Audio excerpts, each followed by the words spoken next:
And just like that, we are live for night 5 of Kwanzaa.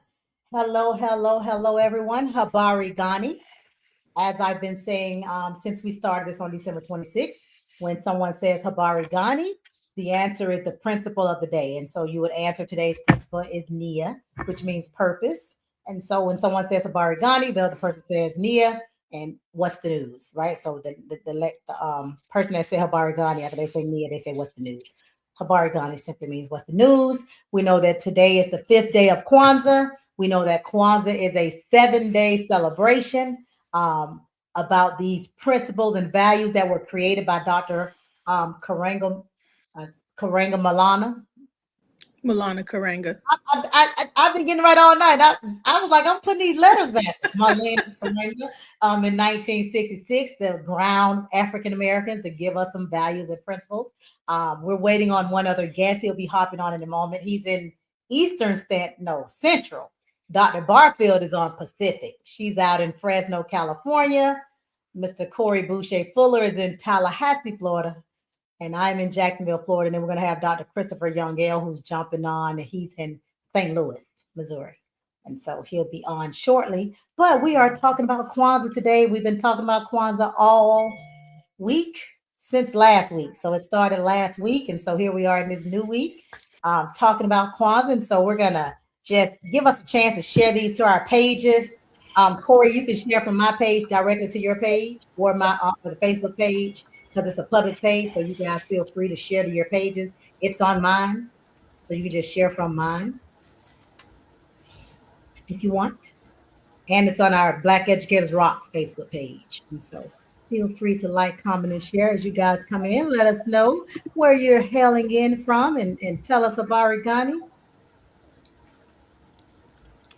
And we're going to get started shortly. I need to just share these in the groups. Let me find it. There we go. Share these in the groups. Turn it down. So while I'm sharing, see, we can go to groups.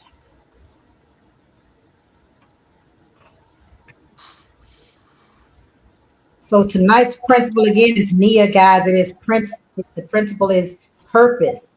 So we've had a conversation about unity. We also talked about self-determination. We talked about cooperative work and responsibility. Last night we talked about cooperative economics. And so tonight is purpose, right? And so I don't know, Dr. Angie, you and I were having a conversation yesterday, getting ready for this conversation. And, it made me think about something. I was talking to you, and I'm going to tell the good people what I told you yesterday. And so hopefully this doesn't come off kind of harsh. But, I was saying, okay, these first 4 days of Kwanzaa, right? We've just had unity, and we had self-determination, and we had collective work and responsibility and cooperative economics. That Boucher, that Dr. Chris, that's about us grown people trying to get ourselves together. But these next 3, to me, they are more focused on future. They're more focused on, what are we doing for the little ones? How are we focusing on them? I was talking to a pastor friend of mine today, and I was saying to him, you know what? We're not doing enough for the kids. And I'm excited to say that that's why tonight these phenomenal people that we're talking to, their purpose, their God-given purpose is about serving our children. And so many more of us need to make sure we understand that is a part of all of our purpose, no matter where we are. All of us should be serving our young people. And, then we had the conversation, Coach Fuller. We had the conversation, Dr. Angie, about, what would be young people? And so I said 30 and under. He said 35 and under. I said that, because, there's you guys know the famous quote by Frederick Douglass, it is better to build strong build strong children than repair broken men.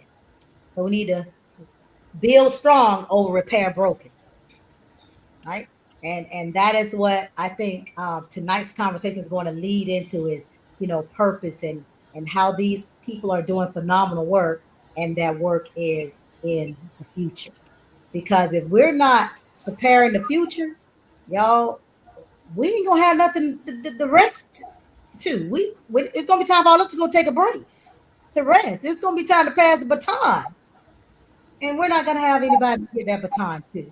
So, with that being said, guys, hopefully you got a chance to like, comment, and share. Make sure you share with other people. Again, Habari Ghani. The response will be Nia. Tonight's principal is Nia. I am Dr. Melissa Noland Chester. I am the co founder and CEO of Black Educators Rock. Black Educators Rock is a national member nonprofit. We have members all across the country and internationally. We have in Africa and Canada. And so, what Black Educators Rock is more than a Facebook group, right, Dr. Angie? When I meet people all across the country, they're like, "Oh, I'm a member." I'm like, "Yeah, no, you're not. You're in the Facebook group though, but you're not a member." Because to be a member, Dr. Christopher, you remember you were there with me in the very beginning. There's a $52 membership a year, 52 little dollars. That's it. Just think about if we had a lot of us supporting that, the impact, the larger impact that we could be making. We host an annual professional development conference that we do in the summer to encourage educators to get pumped up about the upcoming school year. We did that because when Dr. Chris and others of us were monitoring the Facebook pages, Dr. Angie, we would notice that teachers was like negative. I mean, it was bad in there. It was like I was so shocked, Coach Fuller, to hear black adults talk so badly about black children. We had to shut down all the commenting. I forgot to mention this over 100,000 people. We grew to over 100,000 people in less than 3 months. And it's all negative. Like the narrative is negative. And so we shut down the conversation. We started making the post get approved, and we decided that we had to do more than just be a Facebook group. So we created the nonprofit in January of 2016. July of 2016, we hosted our first professional development conference. And I am proud to say this summer, 2026, will be our 10th annual rock conference. We started, Christopher, you were there in Orlando, Florida. That was our first one. And so we're going to take it back, Coach Fuller, to where it started. So it will be in Orlando, Florida, July 17th through the 20th. And that is the 10th annual rock conference. And so super excited about that. So again, we're more than a Facebook group. I will make sure that you get to see our website is simply blackeducatorsrock.org. You can check out all our past conferences at rockconference.org. But we would love for you all to consider becoming a member. And so this is Black Educators Rock's fourth annual year hosting the Kwanzaa celebration. We started again 3 years. This is our fourth year, and it was really about bringing educators and community leaders on to talk about the principles and how they embody those principles. Not a Kwanzaa expert. I didn't consider myself one. I had gotten into it probably a couple years earlier, but knew Principal Kafele, knew Big Sis Dot, because I know if you're not on, you'll be on, that these things aligned with who I was and how I moved. And so I found myself very, very drawn to them, and I wanted to know more. I wanted other people to know about them. And so we started the platform of the virtual Kwanzaa celebration. And we also stressed that this is just not about these 7 days. This is not about December 26th to January 1st, right? That is the time in which we recenter, we reflect, we come back, we recalibrate in order to get ready to intentionally and purposely live our lives, and hopefully have those 7 principles, the Nguzu Saba, intertwined into our daily lives. And so, like we said, 7 principles. They are not religious. They're cultural, right? They're secular. There's the final principle is faith. It starts in unity and ends in faith. You have the other 5 in between there. So you have Umoja, which is unity. And then you have Kujichagulia, which is self-determination. You have Ujima, which is collective work Collective and work and responsibility. And then after Ujima, you have Ujima, which is cooperative economics. Tonight is Nia, which is purpose. Tomorrow is Kuumba, which is creativity. And the last day again is Imani, which is faith. And so those are your 7 principles. They are again here as a celebration of Black family, community, and culture, right? That is what it is. And so we're going to have a conversation with three other leaders, educators. I call them education advocates that are doing this work across the country. And so before we get into a conversation, we're going to talk a little bit about the first four. And we're going to dive deep into five, principle five. But before we do that, let's meet them. Let's let you guys get up and close and personal with them. And so we're going to start with, of course, the queen over there in Fresno, my sis, Dr. Angie Barfield. Hey, lady. Good evening, or should I? Yeah, it is evening. It's 5. The sun is starting to go down over here. I know Starting to all go y'all in down. the dark, and our sun is just starting to go down. We got a little sunlight today. Thank the Lord. But hi, everybody. I'm Dr. Angie Barfield, and I proudly serve as the executive director and co-founder of Black Students of California United, which is a youth-led, youth-founded organization with three other co-founder partners of mine, Miss Deborah Watkins, Miss Jacqueline McFadden, and Dr. Angelo Williams. And so our organization, we've been around, God, we're going on 10 years of establishment in 2026, but we're really about the youth. We were established to engage young people civically, culturally, and then also that leans in. We believe that that would improve academic and social. Um, we've, we really believe that our culture is what is should be the foundation of everything that we do. And we were finding that our young people just didn't know who they were. They didn't understand our culture. They didn't understand the respect that goes into being a Black person, period, regardless of where you're from. Um, we also understood that a lot of our kids aren't African Americans. They're Black. They could be Caribbean. They could be Jamaican. They could be Brazilian. They could be Mexican. And a lot of people say, why do you say Mexicans? Because our African people were taken to Mexico and the Caribbean. So they're here. We're all in this thing together. So it's really about forming this collective of thought of young minds to help us to build. So it's funny you were talking about, passing the baton, and I'm a former track coach and basketball coach, so I can say I am truly creating relay teams right now across the country that can continue to pass the baton, because if we don't, we're in trouble. Based on what our young people are dealing with right now in America, they don't know they're reliving history.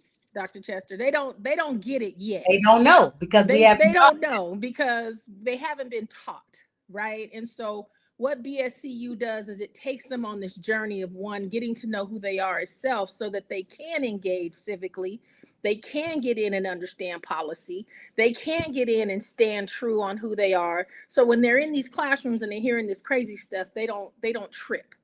Their first intuition is not to punch somebody in the throat. It's really going to teach about, let me show you, let me share some things with you. Like, the light bulb wasn't just because of the white man, Thomas Edison. If it wasn't for Lewis Latimer, you wouldn't have nothing, right? So appreciating who they are as Black youth, and then moving forward so that they can continue to educate and be a part of wonderful things. So I'm grateful to you and BER because it opened that whole realm of life for me. As an adult, as a mom, I'm a mother of 7, a grandmother of 5, and a great grandma of 3 now. Just had one right before Ooh, Christmas. So girl, that it's don't my crack for purpose. real, girl. You what you say, a great grandma?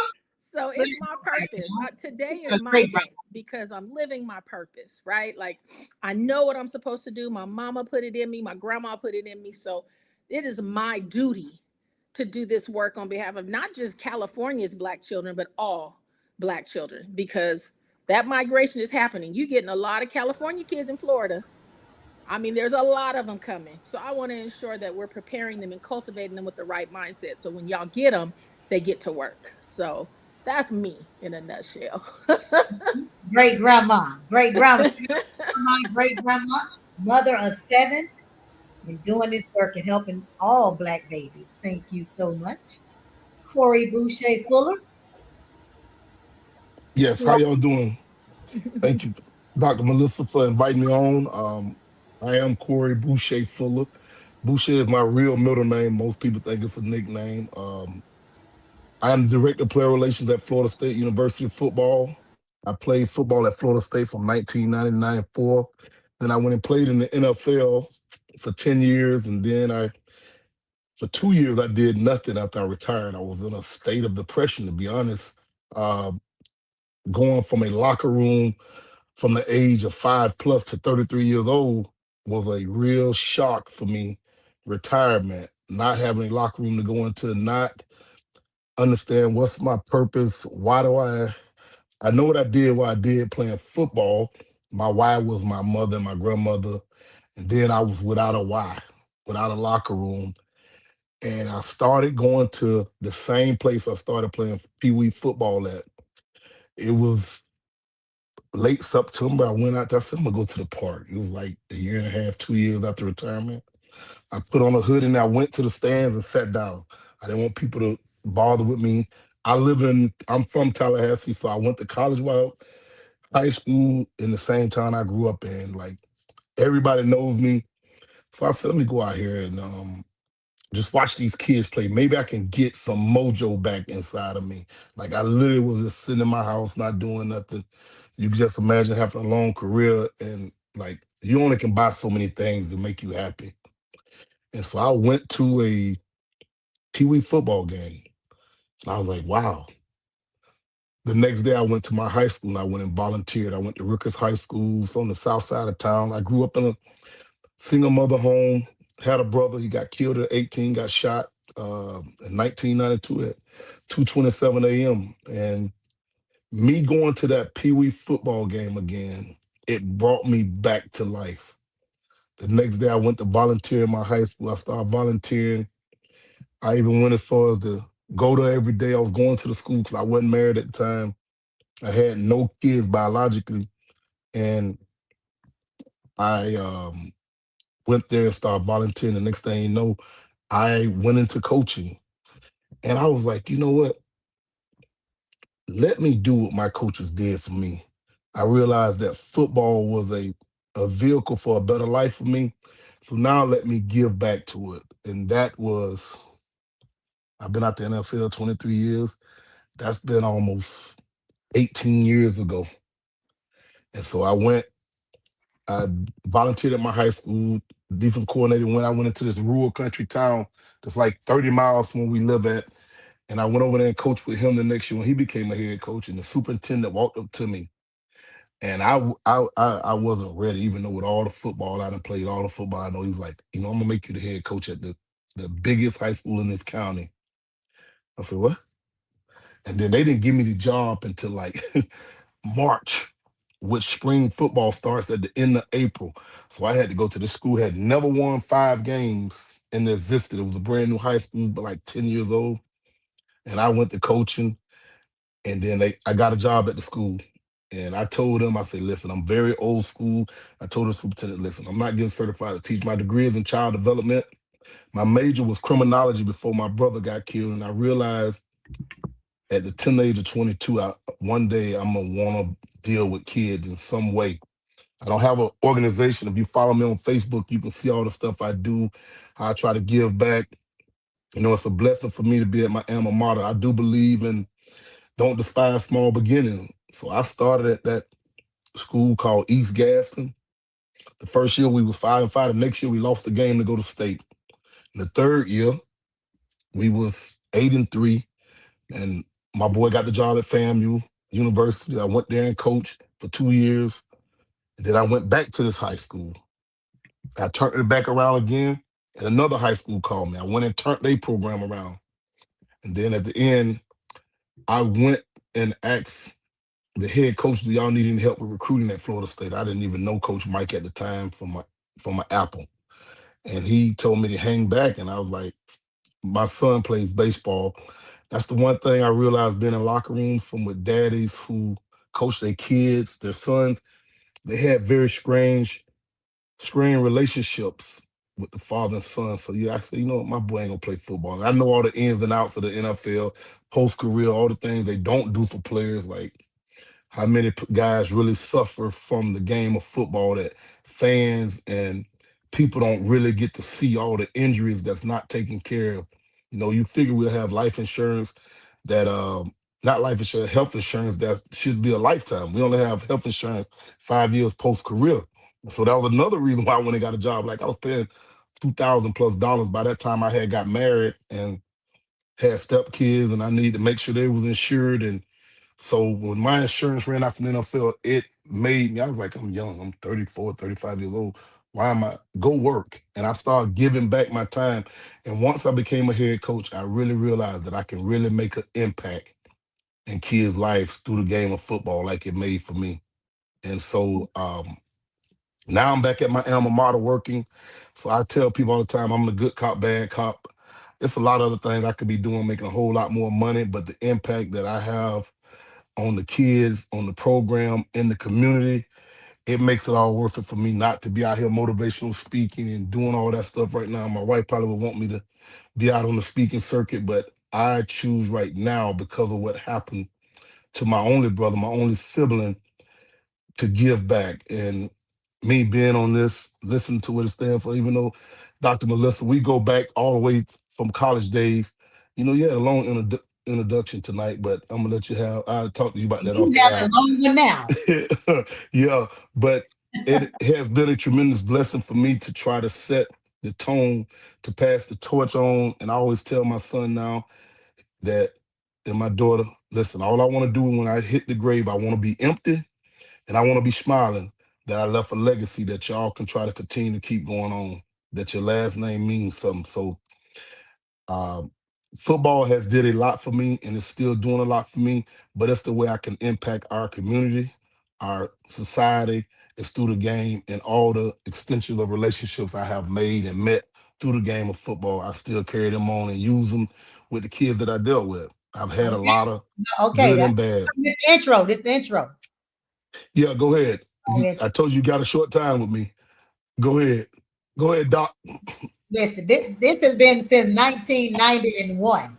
That's how long I've known this. So y'all know, yeah, Bully, but we he took talk that. like this all the time. Dr. Christopher, you know, you tried to bully me later on in life in 2016. We was doing Black Educators Rock, but please tell the good people who you are. Good evening. If we all can hear me. Good evening. My name is Dr. Christopher Youngill. I'm from St. Louis, Missouri. I am the owner, operator, founder, and CEO of Imani Learning and Leadership. Imani Learning and Leadership was birthed out of the need for support for African American. I've been in education for 35 years. I actually started teaching, sub teaching when I was 20 years old. Uh, I was driven into education because of family situations. When I was younger, my mother went from having me and my younger sister in the house to having me, my younger sister, and two of my nieces and two of my nephews. So we went from a house of three people to a house of seven. At the time, my nephew and I, we went to school together. He was in elementary school. I was at the middle school. Of course, a child who had just been displaced from his mother, now living with his grandmother, and his sisters, they displayed some behavior situations. What the school didn't, and so in the school's eyesight, they were just bad kids. Me sitting in the building, I'm like, they're not bad kids. It's just some stuff going on. There's just some stuff going on. And so subsequently, they wind up being labeled behavior disordered, all these other things. And I'm sitting there. So one day they finally called me in the office and was all like, Chris, what's going on with your nephew? And so I had an opportunity to tell them. And I was all like, my mother's not going to tell y'all this information because Black people keep our stuff inside. We're going to hold on to this and deal with this internally. But externally, the public and the school system started to see the misbehaviors and subsequently wind up labeling my nephews and nieces behavior problems, which are labels that they couldn't shake over the course of the years. Even when I explained to the school what was going on. And at that point, it became concrete to me as a child that that these type of discrepancies exist. I started teaching when I was around 20, my first sub job. I was 20, and immediately I saw that this same scenario was still playing itself over and over and over again in classrooms where kids, were little Black boys and boys of color, period, were being mislabeled because of behavior and cultural. And I would say to people, that's not what you see. That's a cultural difference. There's something more to that, but most people just didn't want to really get into it. So what I said to myself was that I was going to give, when I got the opportunity, I was going to do as much to equalize the playing field for boys of color as I possibly could. Because luckily for me, going through school, I had the opportunity to have black male teachers at the elementary level, middle school level, high school level, and the college level. I have my bachelor's degree in elementary education from Harrisville State University. I have a master's degree in elementary administration, an ed specialist degree in middle school and high school administration, and a doctorate degree in STEM with an emphasis in science and mathematics. But all throughout the course of my educational career, I've always had the opportunity to have a strong relationship with an African American man. And it impacted my life dramatically. I became a member of the 100 Black Men in Metropolitan St. Louis at the age of 17. And I served as the mentoring chair for that organization for over 20 years because I understood the impact of having our mentoring chair. Mr. Tommy Dotes used to say, the one most important thing in a mentoring relationship is that that child has a long-standing relationship with somebody that actually cares about it.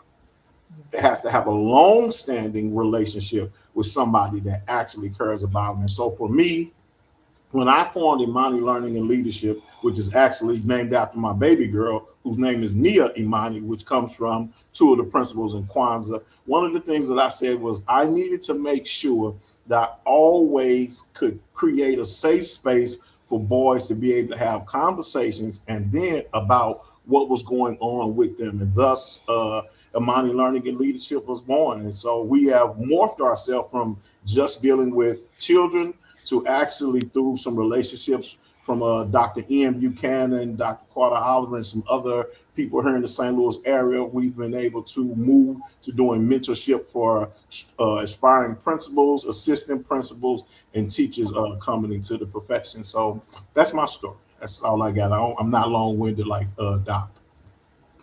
Oh, you mean like Boucher? It's okay. Listen, I'm supposed to be long-winded. I'm the host.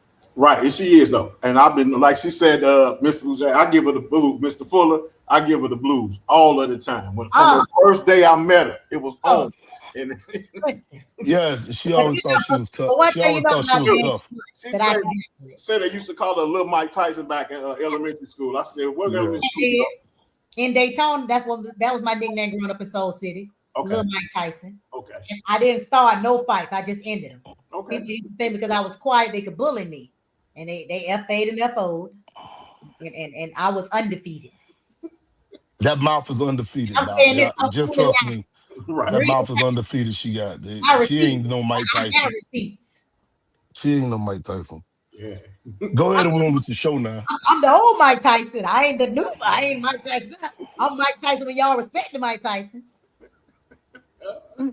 Period. Anyway. You better stop saying that, man. That man still to knock people out now. He just got beat up by kickboxer. No, he's still Mike Tyson. All that stuff just to get money. That's just to get money. I don't believe in none of that. Get back focused. Okay. Now we focus. So we know we had the first 4 days of Kwanzaa happen. We started on December the 26th. We had unity. We said that's the first. That's that black candle in the middle, right? That's the one that all the rest they built on that. That unity. Everything's built on unity. Really, really quickly. If you saw the live, if you didn't, that's fine. But something that you took away or you've taken away from the principle of unity when it comes to Black folks, just want to quickly take one comment about each one from each of us. Brief comment. So unity, right? What's your takeaway, Dr. Christopher, with unity? Oh, it's the cornerstone of success. There is no man is an island. Or the Quran said no man lives unto himself. So it's impossible. You know, a lot of people say that I got here by myself. Never.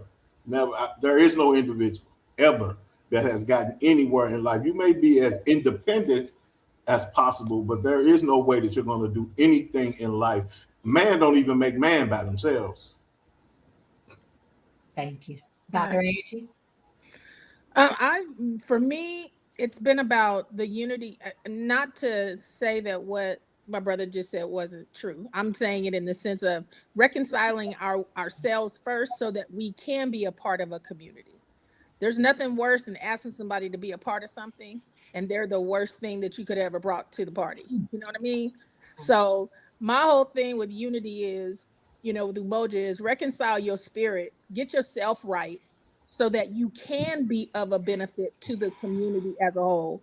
And that's really something I've been pressing on our young people. They so messed up, they can't connect with anything, regardless of what you bring it to. But once you connect them and allow them to reconcile themselves, so I find out who they are as a whole person, then the Umoja principle has, I think, more impact in their lives because they know who they are and how they're walking. So I'm in agreement with my brother, but I'm going to add that. You saying first it's got to be unity of self. That's something I always say. Every year I say that, Dr. Ranch. I say we can't have unity until we have unity of self. A lot of us are broken. We're unhealed. We have, unresolved trauma. And to your point, we bring that into the spaces and places that we work, play, and serve. And then, Yep. as I have been saying all week, are you improving the space? Are you making the space better, or are you a detriment to the space? Exactly. Are you actually making that space worse? Right. And so thank you for that. And thank you, Dr. Yep. Christopher. Dr. Chris, for your comment. Corey, would you like to add anything as it relates to unity? No, I just believe that I know I wouldn't be without the unity of my community. I wouldn't be the man I am without the unity of teachers and the educational system that I did go through. I disagree that the kids are all messed up. I think that a lot of adults, especially in one of the places we talking about in education, I think a lot of adults are really messed up. We've given to the way of that these kids are different. When you think about the impoverished neighborhoods that most of us probably have worked at, the kids are still coming from the same neighborhoods to the same schools that we went to. Yeah. But the difference is that the grown people are not unified like the teachers was and the educator was when we came through. So it makes for a broken cycle and the lack of unity in our communities, which we keep saying it starts at home. True enough, it does. But my mother was a single mother and I badly saw her. And at the end of the day, kids spend more hours at school than they do at home That's in it. the course of a day, Monday through Yep. Friday. We should be making major impacts because of the unity of a staff and a Yep. school system, but mainly of a community. Our communities are broken because the community that we come out of, we have changed our ways, the way we parent and the way we Yep. care for each other. So unity for me is a thing that I would never forget how my community, even the guys that was doing wrong, they was unified to say, Boucher, you're not You going can't. this way. That's Right. it. And so that's what unity Uh, means for me and what it has done for me in my life. And one of the reasons I give back is because all the unity that I receive, that's why I do what I do now. yeah. Yeah, I agree with all three of you. I mean, Excellent. I think all three of them are right. Like you said, Dr. Angie and I often talk about that. We talked about that when we talked yesterday. We talked about the fact that these babies messed up. I always said it's our generation, a generation before us.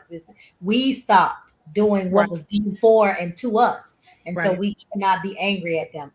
When I go and speak to kids across the country, whenever I'm going to speak before youth, the first thing I ever do, Dr. Angie, and it's funny because I've been on a panel.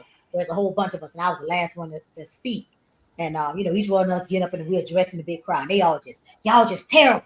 You're not dressed around me. Everybody was just chastising the babies. So I got up and I said, before I begin my speech, I just would like to say I'm sorry.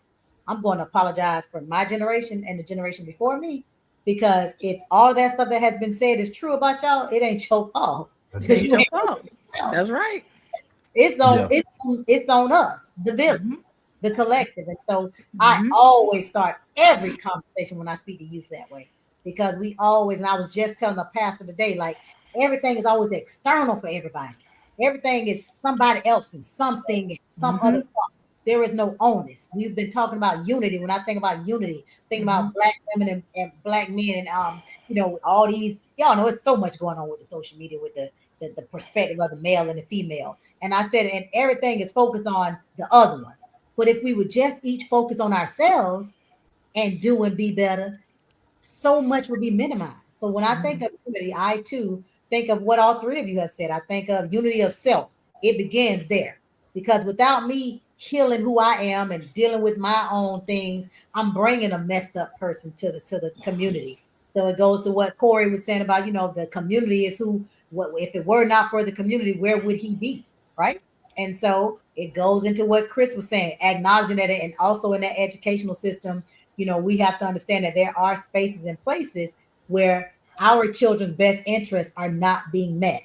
And so, unfortunately, it's not always from white people either. It's from a lot that look like them. Like I said in the beginning, Black Educators Rock, my Facebook group, I saw it real time. Like, we banned people. We went from like 150 to 145 because we got rid of 5,000 people. It's just like, you ain't got no business in here. Like, this really ain't your calling. This not the space for you, right? So we have One of to the be honest about that, right? one of the things people don't realize, like in education, it is like a team. So one thing, we have a lot of people. I think one thing they should do with teachers, educators, and principals. Back in the old days when we was growing up, a lot of principals came from the coaching realm. So it was easy for them to take bad schools because they had to deal with bad players, bad teams, and mold them and make them what they wanted them to become. Now, today, we have a lot of people that can pass tests. Most people that I've dealt with in my 13 to 15 years of education, most of the teachers are not even educators. They got debt, they had to get a job, they start teaching. So they don't even have a passion for what they're doing. And so it's just so hard.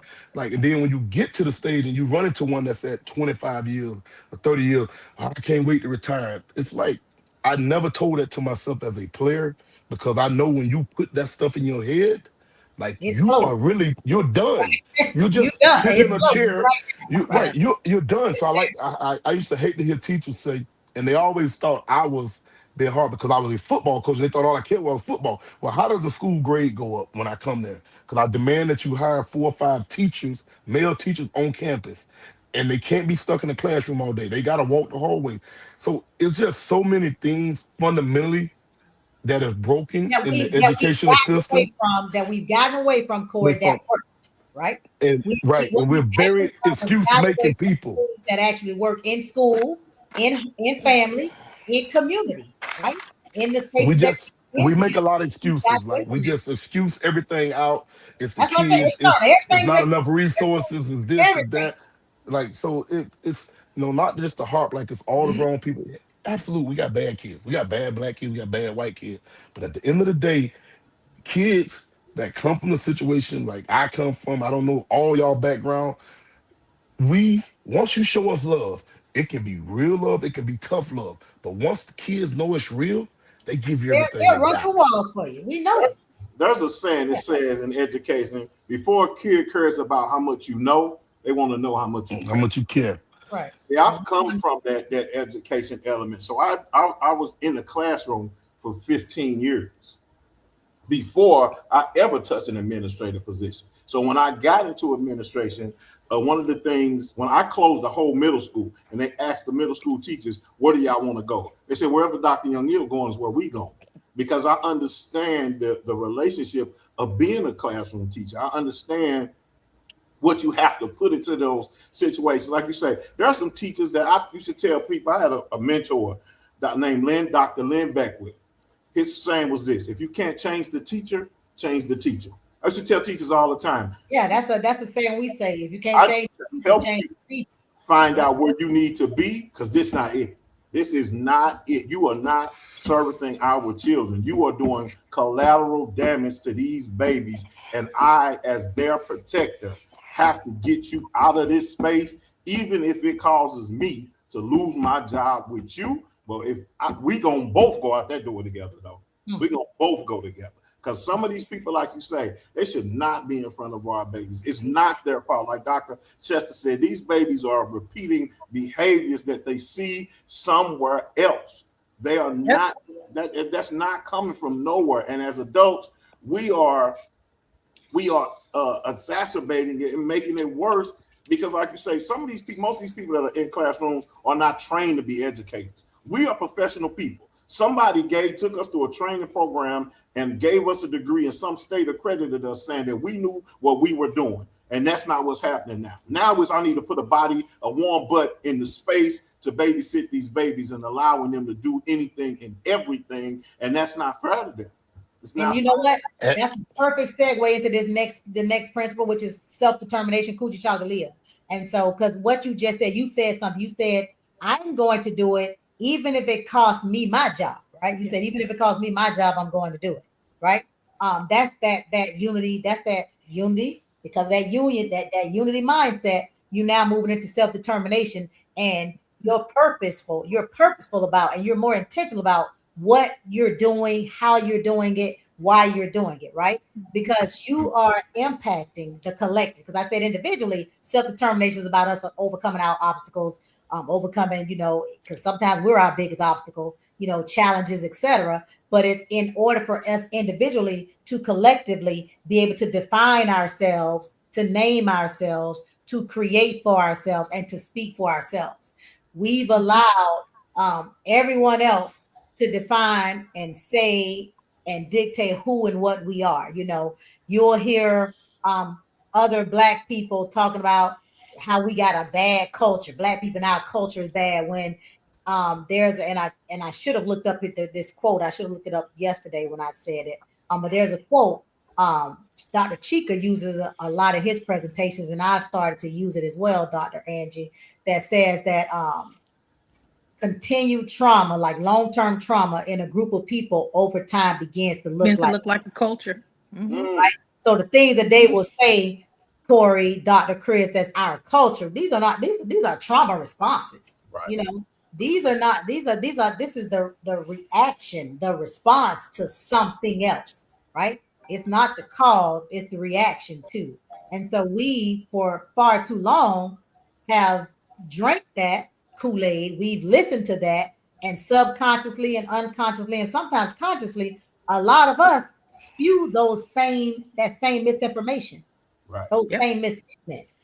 And so when you're talking about self-determination, you have to be self-determined to be able to speak truth to power, even in a space where everybody else is liars. Right. And we know it happens often. And we know that, a lot of us, we are leveraged to the hilt.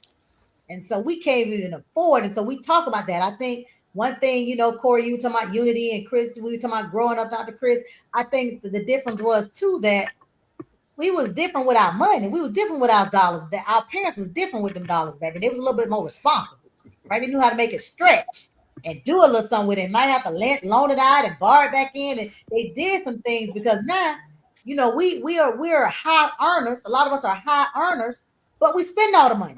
Right.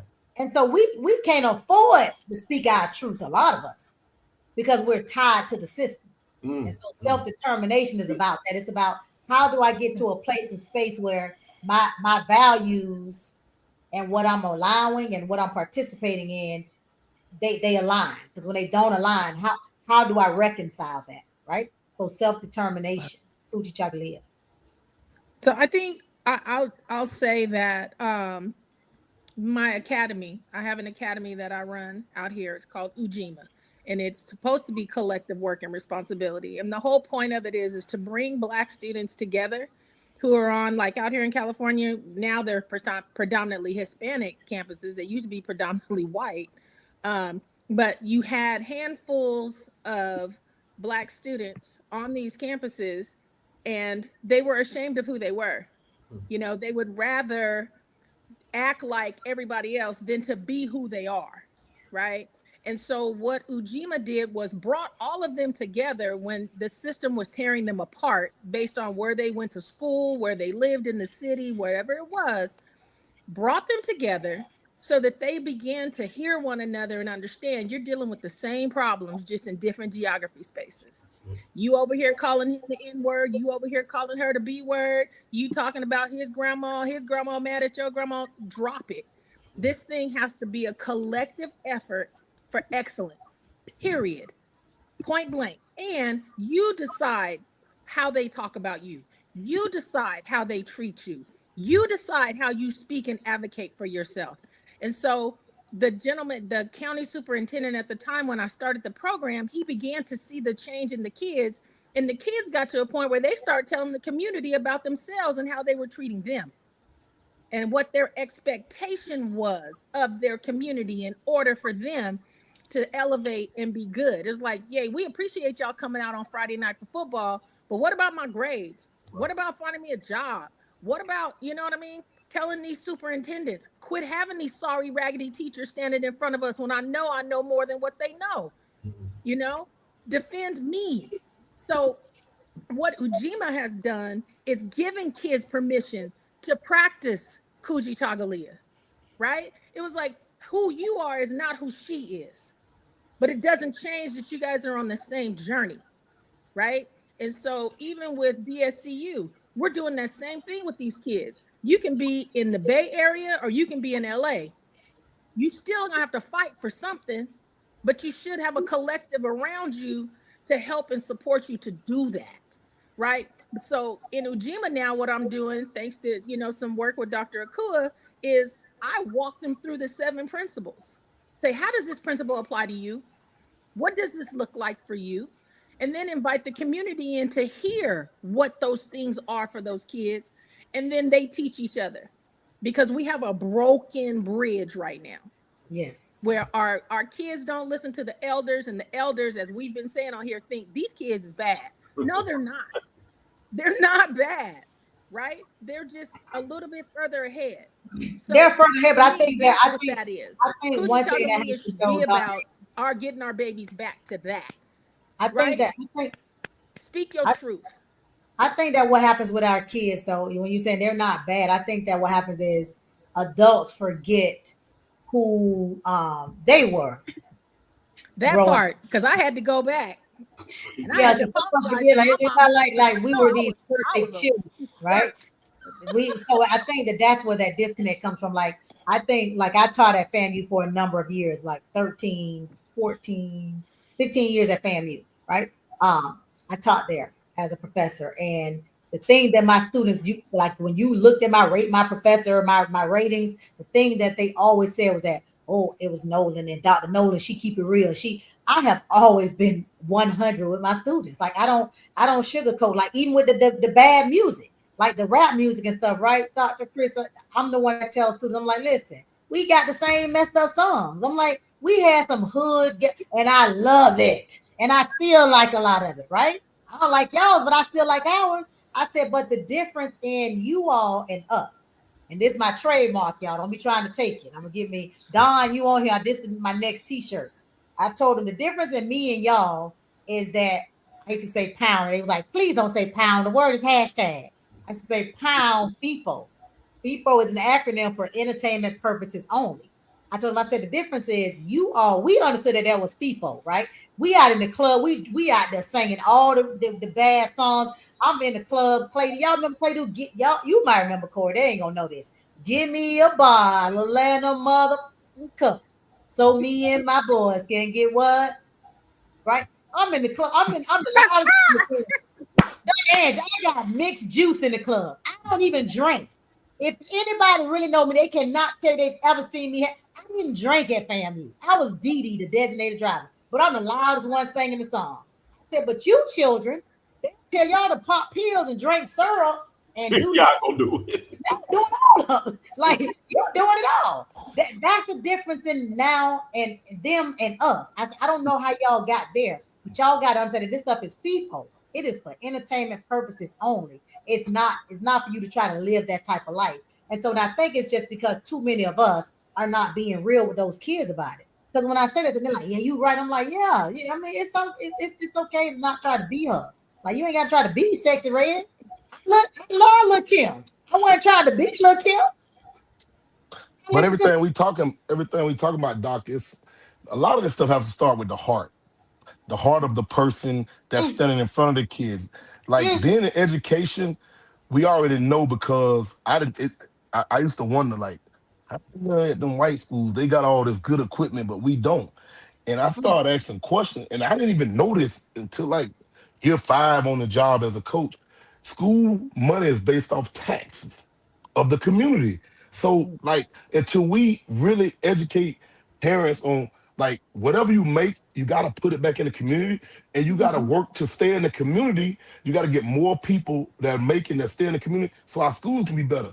But it all derives for me from the heart because you're talking to a guy that got dyslexia. You're talking to a guy that the teacher told me you think football is everything. I told that teacher in high school, no, it's not everything. But I knew this right here. I want to be a Dallas Cowboy, and it is a way for me to make a better life. I knew I was going to the NFL because that's all I talked about as a kid. My dream was to play for the Dallas Cowboys. But I had teachers that cared. You know how hard it is to go through school being a star athlete and then you find out you got a learning disability.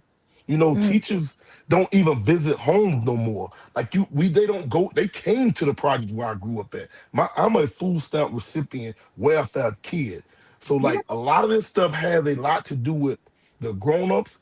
Their heart is not right for what they're doing. Like these are So servant Corey, you jobs think because the there's heart not a lot of matters? money. We got that's what Kwanzaa is literally about. Like you said, those principles, your values. The heart is about those values. And so here we are. We've been talking about unity and self determination. The next one we know is Ujima, which we said means collective working responsibility. We've been talking about that. We all understand that concept, right?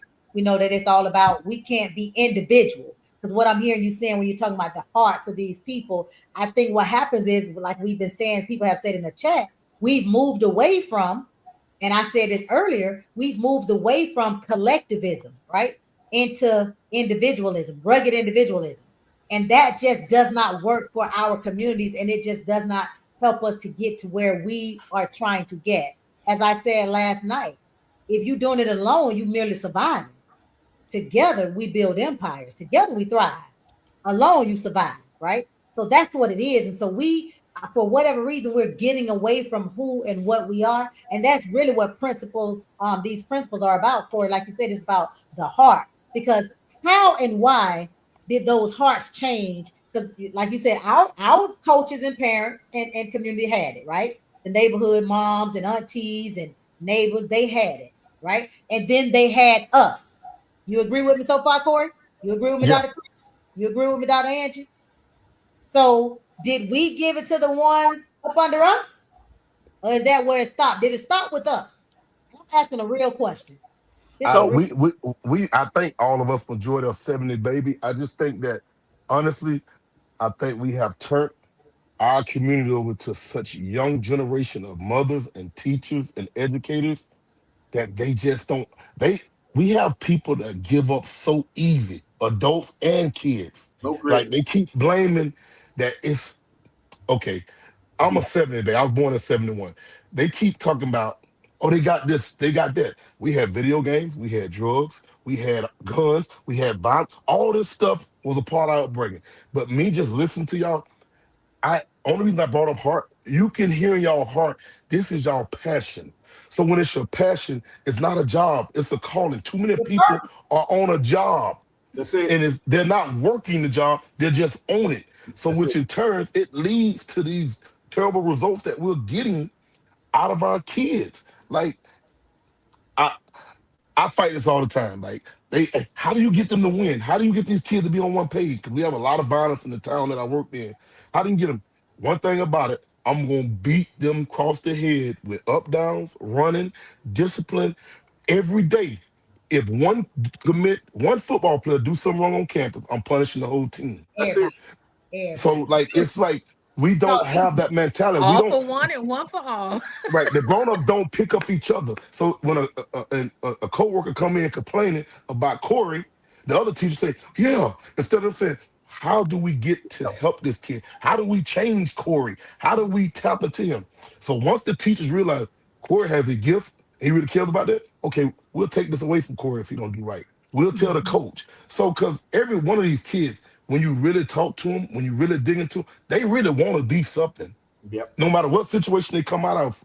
But until you give them that personal touch, and we're not gonna save all of them because I ran in like that wild bull when I first started coaching and working in the school system and being in discipline. I thought I could save all of them. They didn't have to play football. Like my You can't impact see them is all. Like, made okay. you just have to care about what you do and you have to care about the results and the picture that you're putting out because one day you're going to leave and I believe this. I tell our coaches this and I tell teachers this. No matter what you believe in, what God, one day you're going to stand in front of him and you're going to have to be accountable for all those kids, Mhm. all those opportunities you had to change lives, and you didn't.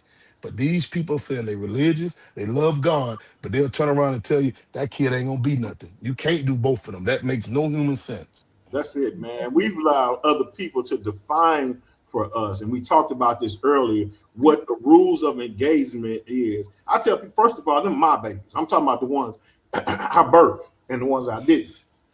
You can't tell me how to engage my children. Every kid in the building, I tell people when I walk in, every 500-600 of y'all are my kids. Your parents sent me the best thing they had, and my job for them is to send them the best, improved version of you. It might not be the greatest version of you, but it's gonna be better because you're a child of mine. We've allowed other individuals by assimilation and trying to desig and go hang out with them and be around them to define for us what's right and what's wrong and how to deal with our children. You can't tell me how to deal with my kids. It doesn't work. Because I'm not going to step into another culture and tell you, well, your kid is bad because they do this and they do that and they talk like this and they walk like this. No, we failed our children Hey, by that's allowing. good though. Because I laugh at people that be telling me, I tell them, how you gonna deal with me? I know how to deal with me. How you gonna deal with me and you don't know me? That's it. You Like don't know. 'cause I deal with a lot of people that don't look like us, and I tell them all the time, I know how to fix me. I know how to fix me. Just let me do what I'm good at, and I can promise you, I can help you keep your job, and it help me keep my job. I'm good at knowing how to fix Corey. I know a lot of Corys that need real punching in the mouth at times. But if you say, look, Corey, let's just, we're gonna try to do it this. Corey don't understand that. So you know Corey what? don't understand that. Let me tell you what it go back to, Corey and Dr. Chris. It goes back to this. So this quote I have on this is a part of Ujima. This was a part of Ujima. It's the last part. It says it emphasizes social justice and equality through, and I highlighted unity, community, mutual respect, and cooperation for the common good.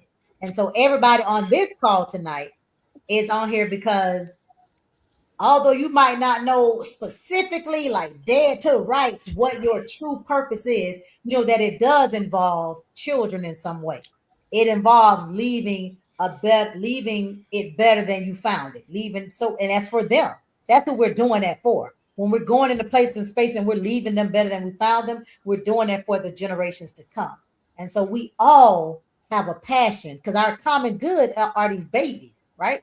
And so it goes back to us talking about self and truly doing some introspection and reflection. And that's what the 7 days of Kwanzaa is about. It's about that reflective time of, am I truly walking in what I say I believe? Are my values aligning with my walk in life? Right? Are my values what I say they are? Are they aligning with what comes out of my mouth? What I do, etc. This is what this time is about, right? Because Kwanzaa is to be implemented 365 days a year. It's not just a 7-day holiday. And so here it is. We're having these conversations about these babies, and Corey Boucher talked about the heart. It's about the heart of people, which is really simply, your principles and your values. What do you believe in? What do you move by? As we see those that we've been speaking to tonight, we know that they believe in social justice and equality through community. They have a mutual respect for everyone, and they understand the common good, right? We know that this is who they are, right? So remember, NIA is the commitment to the collective vocation of building, developing, and defending our community, its culture and history, in order to regain our historical initiative and greatness. And I had a young lady on. I had my sister from Canada, my Canadian sister, because I'm honorary Nova Scotian. They gave me honorary status. I've been there 2 years in a row and presented, so they say I'm an honorary Scotian. Dr. Andrew, it's cool up there. So my sister Tracy said that what has happened is, and Dr. Chris, Coach Fuller, y'all have kind of mentioned it too. Like she said, we've given up our ownership.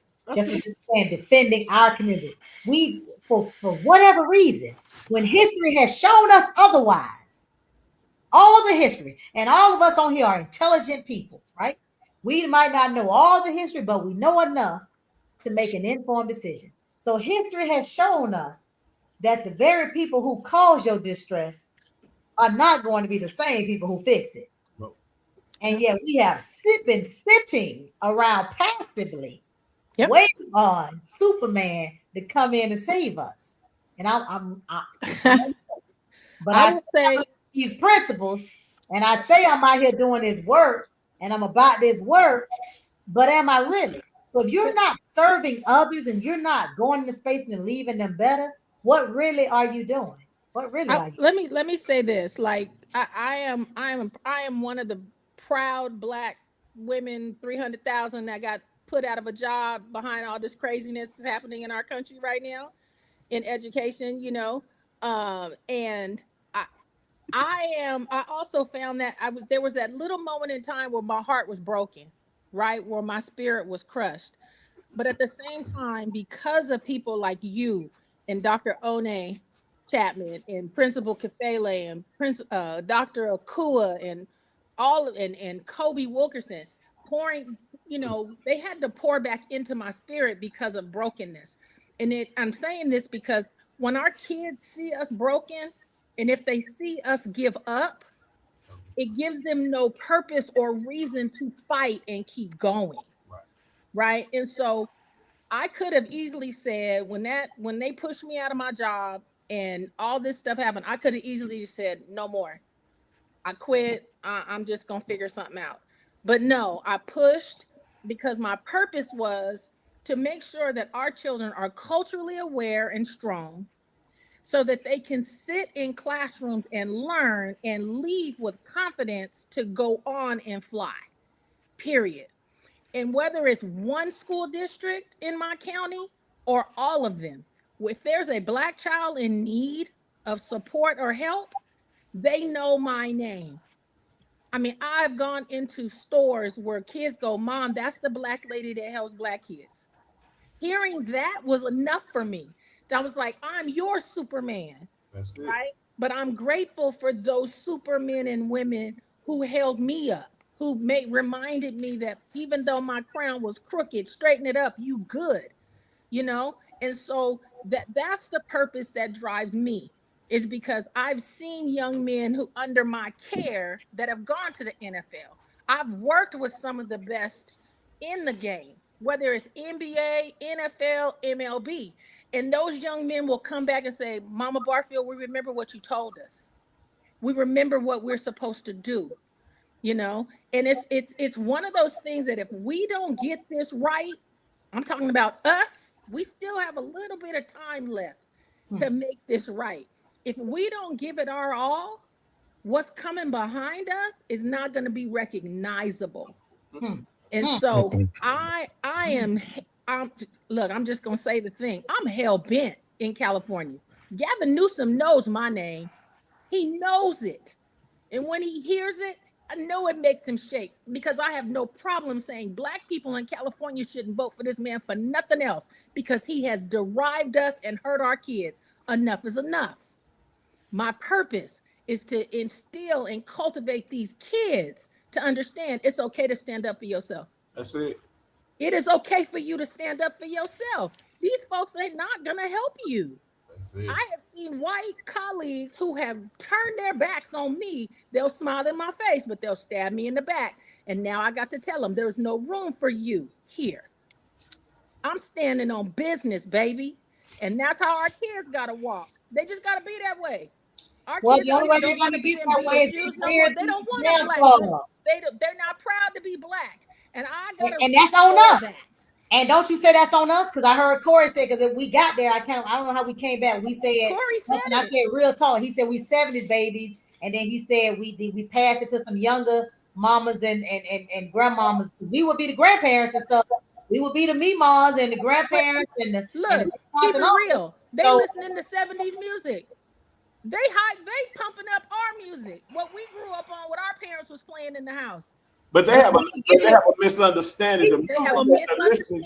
The music that they're listening to today that defines a Black man and a Black woman, excuse my language, I'll say it, is bullshit. That is telling our kids a lie about us. And so now they have this misunderstanding of the person that they're supposed to be. That has been. But that's because, Dr. Chris, they don't have any balance. Like I said, because we listen to it too. I remember. But we know the difference. Like said, they think it's real. They think it's real. We also had the other music and the other balance, and we understood that was like, we understood balance. Like, there's no balance for these babies. All they getting is just bull. That's it. And ain't say nobody it. Say it, John. It's bullshit. Yeah, I'm trying to be politically correct because I want Doc to invite me back. Look, But it is. our president said that word. We can Yeah, say I mean, bad it words. is bull, man. When I you know talk you about don't know me. Why you acting like you don't know me? You know if we don't do what's right by these children, like you said, I tell my kids as a principal, whenever there was a discipline issue in my office, I would always bring the kids in, and I would always tell the child, listen, tell your story before somebody tells it for you. That's right. Open your mouth and tell. I don't care about that adult sitting right there. And I would tell adults, you're just older. It don't make you right. It don't make you right. You're just older. But you got to give these babies the opportunity to tell their own story so that we can correct them. There are a lot of people in schools that don't care about our goddamn kids. They don't care about. In 2019, I left the school district because I refused to sign report cards for babies who had GPAs that was less than a 1.0. I call them penny stock GPAs. I said that child cannot go anywhere. You're going to send them to the high school, and what's going to happen is math test scores are based on our high school kids' performance level. And so we are going to fill up high schools with kids who we already know not going to pass and get the state a reason to come in here to then hold us accountable for that. But let's be clear. Let's go on and be honest about it, right? Hold on, Doc, don't cut me off. I'm sorry. Listen, go ahead, Felix. I want to say why that is, though. Why that's the reason. We know why that is. We scared white folks. But anyway, I don't think that it is. I don't think we just what you just said. Like they're like 85% of teachers are white women.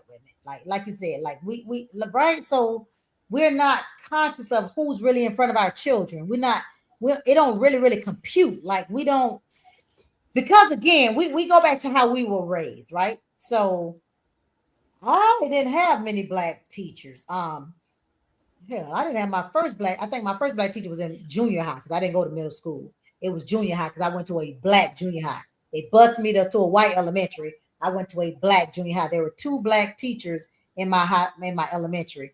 6th grade male, 6th grade female, and they were the paddlers in the school, right? So, but I didn't have them, and so I had my first black teacher in junior high, and so I don't think the disdain for us is as strong as the disdain that they are in the classroom with for our children now, right? It was a little more shielded. It was a little more passive aggressive. It was a little bit more covert. Now, we have a lot of neighborhood teachers. And again, we're not cognizant. Like, we're not giving our babies nothing to fight with. We ain't getting them no protection. Yeah. They ain't got no. But see, that's what I'm working to do. Because Dr. Akua, he has a quote that he tells the kids, and I tell it to my kids all the time now. Discipline yourself so nobody else has to. Say it again. I tell them all the time. Check your own stuff so that nobody else has to call you on that. If you're grown enough to do it, own it, and so that nobody has to call you on it. And when you get called on it, accept it. Accept it with the same veracity that you did it with. That's right. We got to get more adults to model that behavior. These kids ain't like us. People used to be able to tell us that. And let me tell you, these babies say, "Show me." You can't tell me something that you ain't doing. And that's what they talk about in BSCU with our kids. We ask them the truth. How's your advisor? How are they supporting you? Are they supporting you? They're gonna tell you the truth. They're gonna tell me the truth. And then it's my responsibility to go and ensure and cultivate that advisor. I was like, you're an educator. You're the teacher responsible for the lives of these children. You are responsible for how they come out, good, bad, or indifferent. And if you can't do it, let me help you get there. Period. Now, if you can't do it, step aside. That's it. Period. You know what I'm saying? I have a whole program called Jabali Village. It's ran by Sharinda Bryant, one of the best Black educators out here in California. She left teaching. She was teaching in Palo Alto. And they treated her so bad and tortured her so bad in that school that she said, I can no longer teach. She was that traumatized. She is now healing Black teachers in California every month if they'll come. Some of them don't even know they're traumatized or damaged. Yeah, they come They relay that trauma and damage on them kids. See what I'm saying? It's like, if we're going to talk about purpose, y'all, that's the purpose. some of us just got to take the blows. Corey is talking about taking, I got to stand in because these ignorant folks, these grown-ups, right? Dr. Chris just said it too. Like, come on, man. There's a way we got to do this thing. And if we got to take them blows, we going to take them for these The kids. problem is there's not enough of us, to be honest. Like people You always right say. about it. I made Brian. I went and saw one of my ex players who's incarcerated, and I started to post about, and Dr. Nolan, you saw this. That's what made you want the kid that I went to see in jail. This is the thing about it. He was part of the shooting of the kid that played at FSU. So the kid I coached in high school. Now, mind y'all, we sent this kid to 2 colleges. We told him, when you get out of here, don't come back until you got that paper, until you made all your dreams come true. Then you come back and help. So on one side, I deal with the kid that got shot. I was at the hospital the night he got shot. They took him in, and the kid that's allegedly, they arrested 3 kids. One of the kids I coached in high school, he was one of the kids. So I went to the jail to see him. I made a post about it. No video, just a post, and I wrote something in there about the size of a coin with 2 sides. That one post got almost 1 million views. Our people care only when it makes sense to them. Those people that I encountered through education, the kids and the grown-ups, we had some good teachers and we had some bad teachers. And what I mean by bad, they just didn't care. And they look, when you work in Black communities, in Black schools, the teachers look like the kids. Like, we spend so much time keep talking about the white man, they done this 400 years.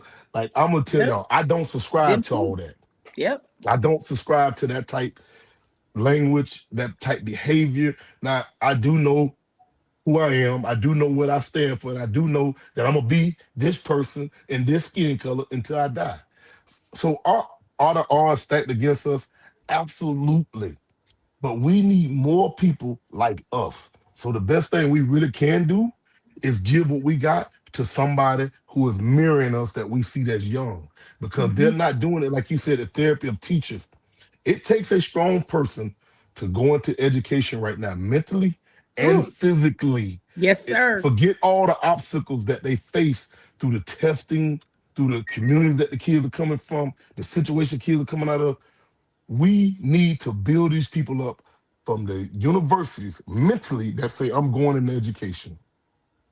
You need to start preparing them. They need to give a course on how to deal with traumatized situations in college before an educator even get to a school, from elementary to middle school to high school or junior high. Go back to it, but then Corey, again, this is where and I don't know. This is where I think our disconnect as sometimes, as like Principal Bailey said, conscious folks. Like, again, who is expected to have this class? Because why would they have this class? Because again, we know who make up the majority of the classrooms.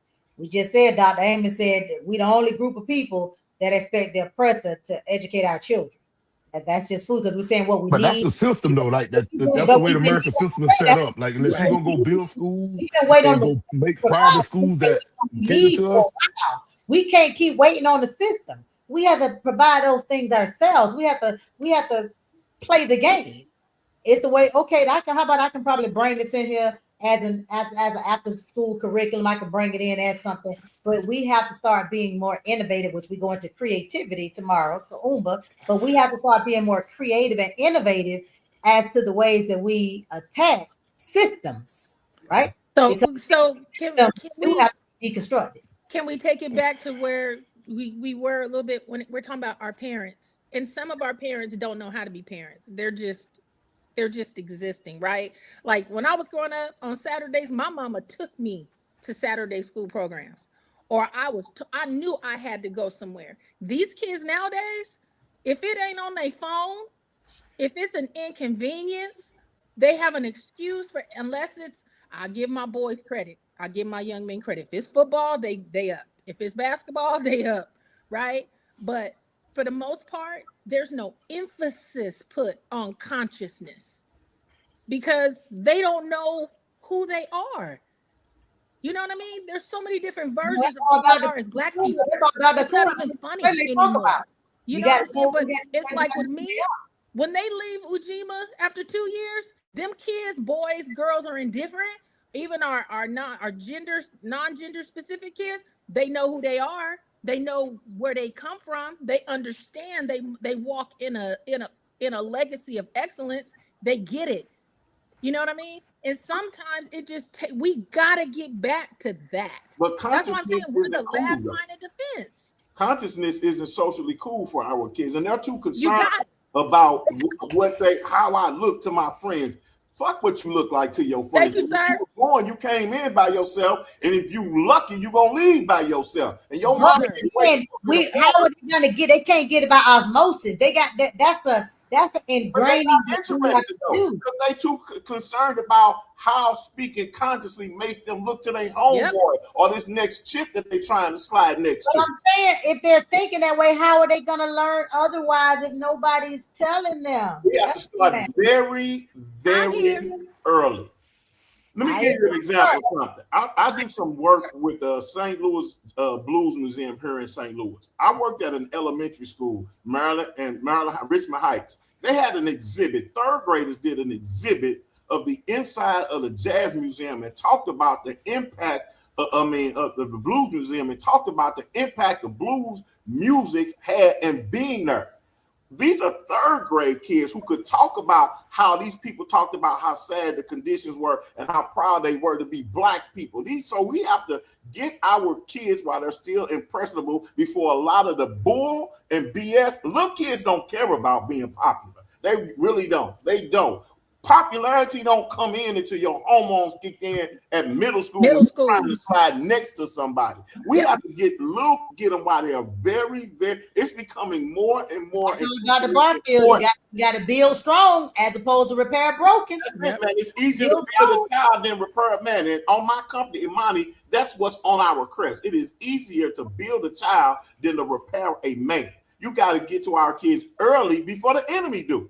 Because they at the neonatal ward when the kids jump out. The enemy is there. We got to be Yes, right sir. there next to him saying, hey, Satan, have a seat for a minute. You know what I'm Yep. saying? This ain't your time. You have to try Right. you got to give me enough time, or I'm going to take time to get in here and educate them and make them strong enough to fight you. The And problem, I'm not like talking me, about a white Satan. I'm talking about the mindset, the You right. decisive mindset to destroy our children and black men in general at any phase of his educational career. Well, School Dr. Chris, systems don't like black men in them. you're right. But get this, Dr. Chris, we tried to do that out here in California.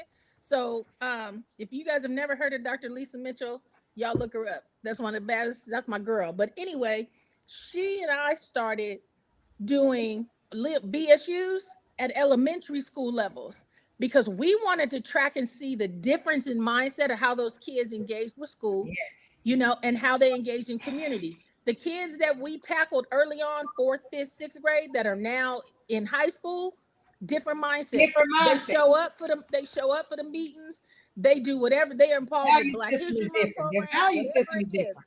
And what's crazy is now they're getting sued. She's actually in litigation right now with a white conservative group suing that district because of the services and the programs that they were providing, not just for Black kids, but they were specific to Black kids because they needed the supports. But that it's those types of things, though, is that if we don't fight and show the kids you got to fight for this, that's how valuable your culture is, that's how valuable your mindset is, that they will sue to remove you and separate you from it because they know how strong it'll make you. Oh, yeah. And that's when the collective needs to be. She needs to have a strong legal force behind her. She got one. Okay. She got one, but it gets tiring. Oh, I bet. You know what I'm saying? It's like all I'm trying to do is teach kids. They just happen to be Black that are in need. But because they're Black and in need, you gonna come for us? Yeah. But then at the same but that's why I you told. want That's us why I to said teach you. earlier. You want our coaches, you want our boys on your football teams, you want our boys on your basketball teams, you want my girls, you want all this stuff. But when All it that comes make to money, dog. knowledge, Right, go, Coach. You was about to say something, Coach Fuller. What you about to say? Doc, all that stuff make money. That's why they want us. At the end of the You day, right. they not gonna have like 1940 football no more. They're not gonna have 1950 basketball. So they're gonna do what it takes to get us on those arenas because that's the one place that they think. But the problem is, I was just telling them, educated this the other day. I said, you know, the real issue is in the county is that y'all done took parks and rec away. Like when Mm. you don't get, like we And don't give kids nothing to do at a young age. So everything then when that they get to worked, they high took school, away, Corey. Everything you that want them, worked, they took away. Upward Bound. They took away. I don't know right? if y'all So had. you want them to all of a sudden become this great person and this great athlete in high school, and they ain't did nothing Right. in youth age. Right. So like me, I make it all count because like a lot of our oppressors are our own people, and that's just the Yeah, truth. that Like too. we try to, Too. like we know the structure of the system.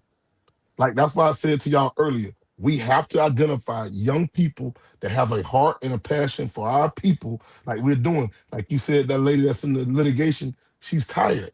We're gonna get tired. At the end of the day, Who's there to encourage the encourager? Mm. You're gonna get tired. Like Yep. all of us on this line gonna get tired, and eventually we're gonna have to pass that baton off. I ran track in high school, I ran track in college. That baton got to be passed somebody. So we have to try to put the person behind us in place. Like so, when I see all these young Afro American men coaching in PWI football, I try to educate them. There's a lot of money that may be made on the coaching side.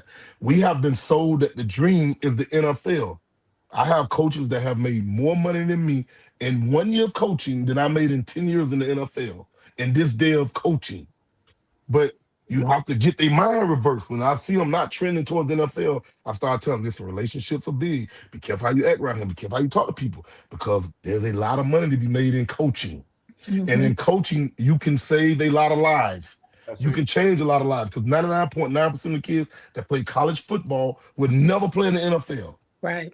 So my mission is to help change through a system that we're not in control of. But I do know one thing.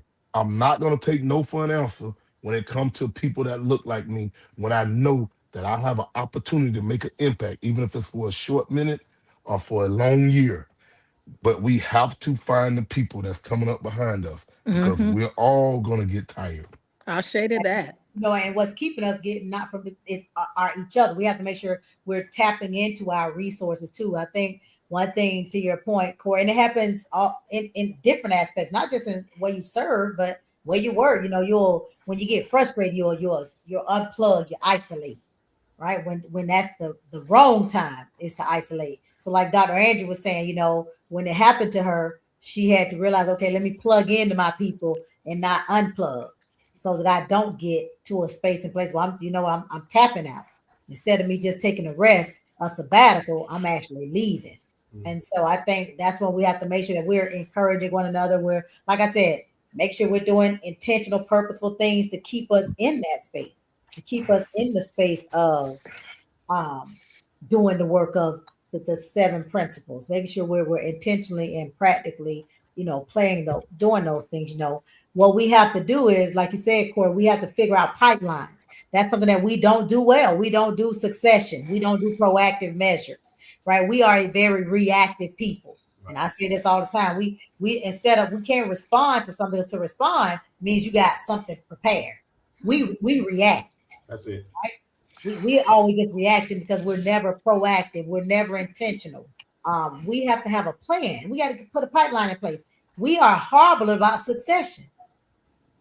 We're horrible about it. In And every aspect of our lives. no shade, nothing about parties and all that. No shade, nothing about parties and all that. But that's what like the succession that we have be raggedy. And that's why we be getting beat. Because people be having real succession plans, but we be in positions and we be trying to step in there till we die. In some of these places, don't want to pass the baton. Right. Because I'm 32. I'm 26 twice, right? I'm 26 twice. And I be having other people in other words talking about, oh, y'all young people. I'm like, baby, who young? It's about time for me to go sit down in a little while. And you calling me young. The young people are the people that you ain't getting no licks to. We have to start preparing. So we know what they were guilty of doing with us, with the organizations, with the pipeline, with the politics and the organizations, your NAACPs, what are the urban leagues, all these different things all across the country. Are they having good succession lines, pipelines? But we have to make sure that we are not guilty of the same thing. So that means it's on us now to be doing that. Are we doing that in education? Principal Capelli was saying we need to identify them. He said he identified them as early as high school. I've talked about what we always talk about, Corey. The reason that we don't get people to go, you said something powerful earlier. You said you have to be physically and mentally strong to go into education in these day and age. And not only must you be that, but I'm not even finna make no damn money. And you think I'm finna come over there? If we truly are trying to get people to come into the pipeline and have that succession, and have those people who have the proper disposition to be educators, we have to teach them how to become financially empowered. We have to teach them how to make money other than just teaching. They have to have passive income coming in. There's so many different ways to make money besides just that income. And so, especially, we're gonna get a black man in the classroom. That's why they all leave. Oh, So yeah. we have to start being more proactive and intentional and stop being so reactive. And we'll coalesce in a minute, but when we coalesce, it's kind of chaotic because we ain't really coming in there with no structure and no plan. We meet in the So middle. in the greatest state of high school football, arguably is Florida. It's open for debate. They paid me $3,200 to be the head football coach. Now, my job before that afforded me an opportunity to do it. It's not a lot of money, true enough, but teachers, they're not compensated compared to the world that we compensate doctors and lawyers. Like, none of these kids can become that without the teachers in elementary, middle school, and high school. But you know Like, what it is, Dr. Cole? we have a fundamental structure that is bad in America for things that really matter to who really should be getting paid. But we But the know why that. reality of it is, You know what it is?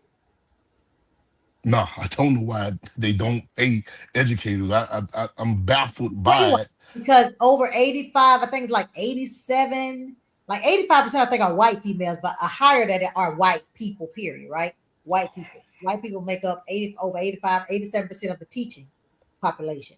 And so we live in a patriarchal society. We live in a white male hegemonic society. That's what we live in. White male hegemony is what it is, right? I wrote my dissertation on it.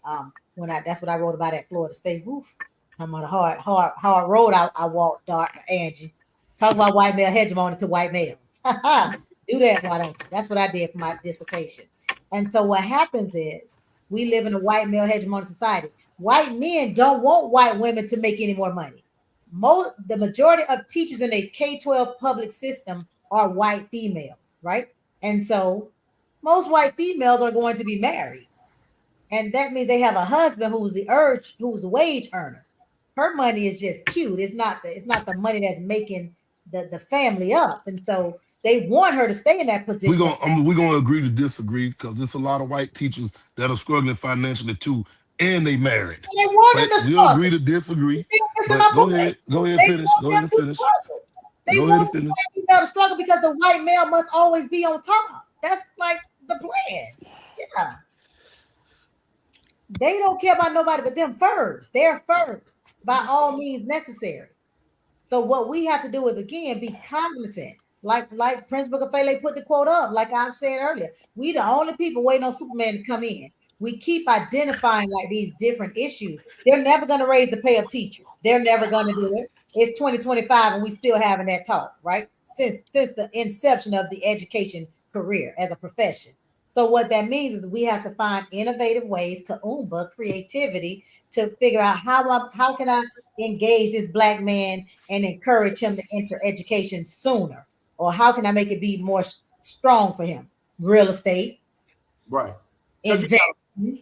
Because you gotta do the other piece is they buy black men out of a classroom quickly.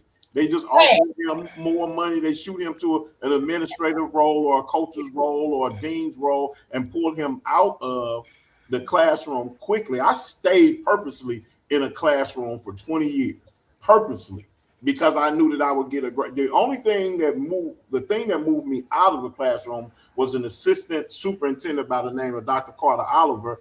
And in my conversation with her, when she asked me why did I want to get into administration, I said I can impact and touch more kids in the building if you get me out this classroom. Because in this room, I'm stuck. But if I can get out and move within these classrooms, the lessons and the relationships that I have with my 22, when I started teaching, it was 35 in the classroom. So now, these teachers got 22 kids talking about, I can't do this.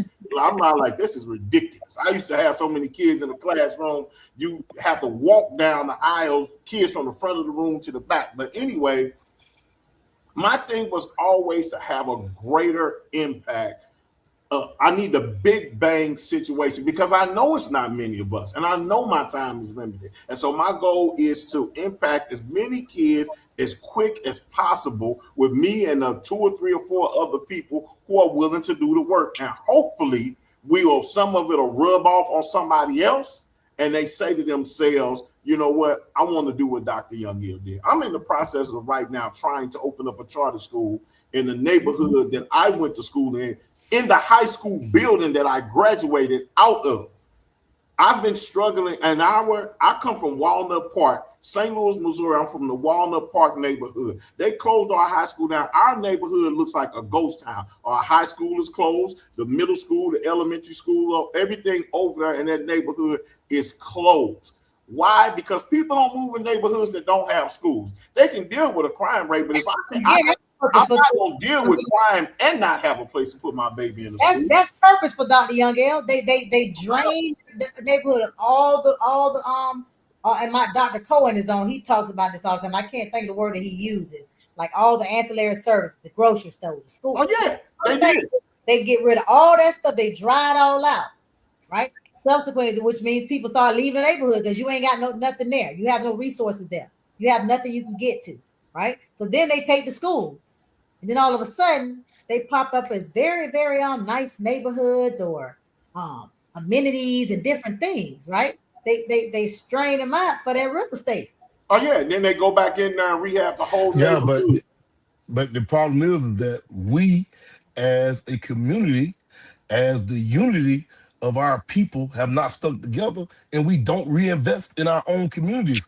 They don't starve us out; we starve ourselves out. Like I tell people this all the time. Right, we probably don't own the buildings, but we had our grocery store for 30 years, so that's on us. Like that ain't on them. Like so, we rented a building that we could have paid for 10 years ago, and when they didn't want to fix it up, we said we'll close down the building or we'll move somewhere else. So we starving our own self out because I agree, Corey. I hear this all the time with HBCU students. Oh, they give y'all everything. Our boosters pay for everything for our programs at PWIs. But at Black institutions, you think about this. I keep it all relevant to what I did.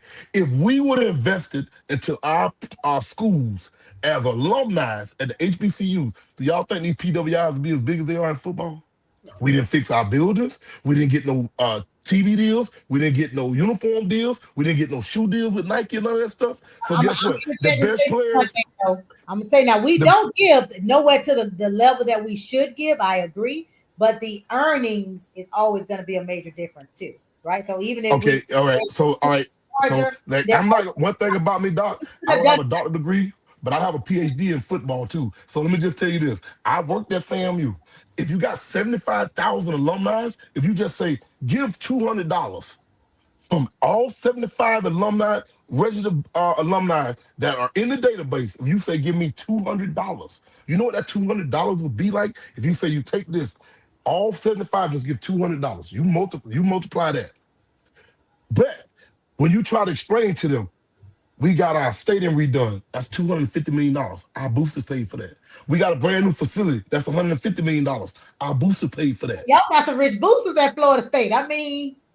But I'm saying, though, the problem is that we have Black rich alumni. They don't give back. So when you say they buying our neighborhoods, we force them to buy. We let our buildings and our homes and our communities collapse all the way down. And then my language said they would get rid of all the resources in the neighborhoods. We don't own them. We don't own the farm. Okay, who wants to come to a ran down neighborhood? And then they subsequently get rid of the schools, which then people start to move away. And then the properties purchased. I didn't say that that's not what I said. That's a separate and distinct argument that I do also agree with. That's two different strategies, though.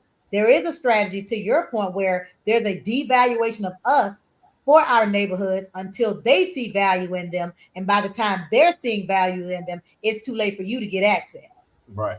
Just They, like you go into our black neighborhoods and tell us, these Asian people have brought up all these homes in these communities. They don't Yeah. own them. They don't live there. They just buy them. They own them and they rent them out to the black people. I mean, and they slum landlords, all that stuff. Like it's so crazy. Like this stuff is way deeper than us for it. Like I petition to y'all to make sure that baton you holding, that we have tight, and that we want to see progress in our community and our babies. You better get that young one up under you, because I take it all of us are 40 plus old years or older on this live. You put the We five on there. better get the Same, all us we better get the people yeah, I'm double up nickels. working 53. just to harder. I'm 53. Yeah, we all in the 5 0. yeah, I'm double nickels. Right. Right. I'm 54, right? So, but I'm just saying, I didn't want to age nobody, but I'm telling you, we better find them young ones that Yeah. you see like us attacking it like we're attacking it, and try to pass everything we know inside of us. My motto, and I'm gonna be done because we're over an hour and 30 minutes. I I didn't think I could stay on that you long. good. I was gonna let everybody close out. This your close out. I do believe this right here. My motto is, when I leave here, I'm gonna be empty. Because of the things that happened to me and I saw in my life, I want to be able to leave and then give everything I can to my people and to society to make a Mhm. better place. My motto is, listen, find it better than you find it, leave it better than you found it.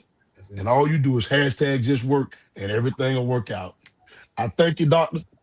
I thank Thank all y'all for this hour of power, hour and a half of power. I don't know who has a podcast for an hour and a half. First off, it's Kwanzaa. It's a celebration. That's why. Okay.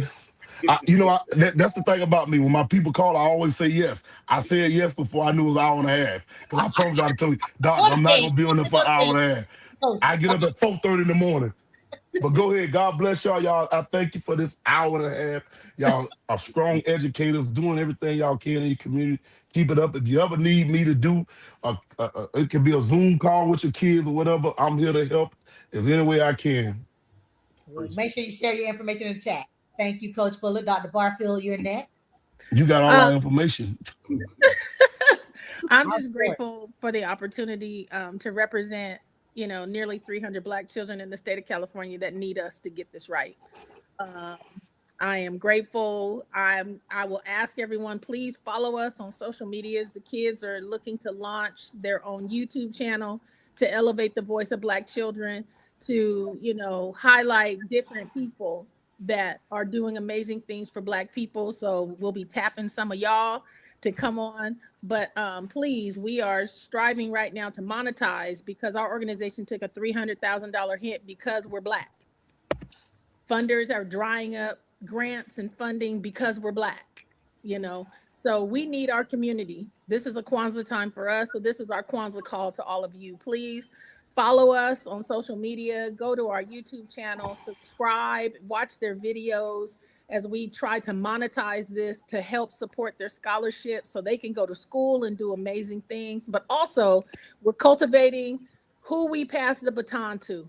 I'm going to take that with me from tonight. We are cultivating a relay team of baton holders to do the work for us. So, Dr. Chester, thank you so much for just allowing the time for me to share what my purpose is, what I live for, the children that I work for, that I'm proud to represent. Because trust and believe, they're out there. And when my time is up, there will be someone else sitting in this seat to do the work, to stand in and go 10 toes deep with the system, to understand that, our culture is more than a trend. You're not going to keep disrespecting us. You're going to respect us, and we're going to own what we own. So thank you guys so much. Dr. Chris, thank you. No problem.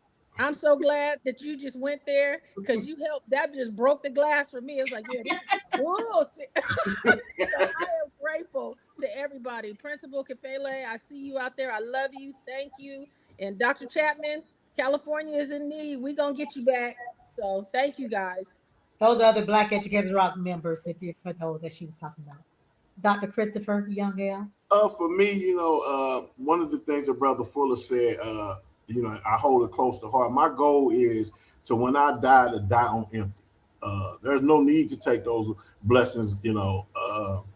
TD Jakes did a special when he talked about when you die, all of the blessings and all of the talents that God gave you will be standing around your bedside, and they'll say to you, that God sent me to you, and the only thing that could have brought me to life was you. And because you didn't, now I have to go to the grave with you forever. And people will never get the blessing that I was. And my goal is to make sure that when I go out of here, that I go on empty. I want my children to be able to say that my dad or my granddad or my great granddad had an opportunity or a part in that particular initiative or that school or that building, and especially in the resurrection of the Walnut Park area in St. Louis, Missouri. Amen. Thank you, Dr. Young L. And guys, just lastly, again, what this is just simply a recentering, a recalibrating, bringing you back to intentionality and a purposeful life. Tonight's conversation was about purpose. And so remember, when it comes to purpose, purpose is simply about us all making sure that we understand that we're all doing this for a common good. We're all doing this for a reason, right?